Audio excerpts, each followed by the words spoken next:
নানা সময়ই আলোচনা সমালোচনার কেন্দ্রে থাকেন ঢাকাই সিনেমার আলোচিত চিত্রনায়িকা পরীমনি। কখনো মেজাজ হারান, কখনো খারাপ ব্যবহার করে বসেন।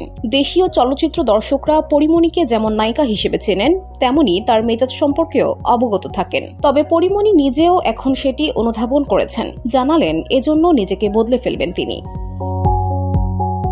শুক্রবার ১৬ মে বাইফা অ্যাওয়ার্ড অনুষ্ঠানে উপস্থিত ছিলেন পরীমনি। এ সময় গণমাধ্যমের মুখোমুখি হয়ে নানা কথা বলেন পরীমনি। নিজের মেজাজ হারানোর বিষয়ে পরীমনি বলেন, আর ১০ জন মানুষের মতো আমারও রাগ, দুঃখ, কষ্ট, অভিমান হয়। আমি সবকিছু নিতে পারি না, দুম করে রিয়েক্ট করে ফেলি। সেই রিয়েকশনটা মানুষ নিতে পারে না। মানুষ বলে নায়িকা মানুষ, এটা করা যাবে না। এই বাউন্ডারির মধ্যে যখন পড়ে গেছি, তখন আমার মনে হয় জাস্ট অ্যাভয়েড করি। নিজেকে আড়াল করতে যেয়েও পারেন না পরীমনি।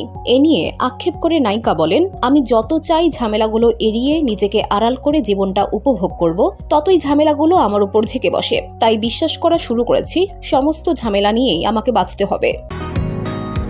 বসুন্ধরা, উত্তরা, বনশ্রী, কুড়িল ও বাড্ডা সহ রাজধানীর বিভিন্ন স্থানে অভিজাত ও অত্যাধুনিক মানের ফ্ল্যাট কেনার এক নির্ভরযোগ্য প্রতিষ্ঠান প্লেজেন্ট প্রপার্টিজ লিমিটেড। তাই আপনার স্বপ্নের আবাসনের জন্য আজই যোগাযোগ করুন। Pleasant properties limited, where destiny matures eventually. তিনি আরো বলেন, আমি আসলে এনজয় করা ছেড়ে দিয়েছি। কাজ এবং 2 বাচ্চাকে নিয়ে থাকতে চাই। আমি আসলে আর কষ্ট নিতে চাই না। এত কষ্ট নেওয়ার আর জায়গা নেই। এখন একটা জিনিস খুব শিখেছি, অ্যাভয়েড করা। জাস্ট অ্যাভয়েড করো এবং সুখে থাকো।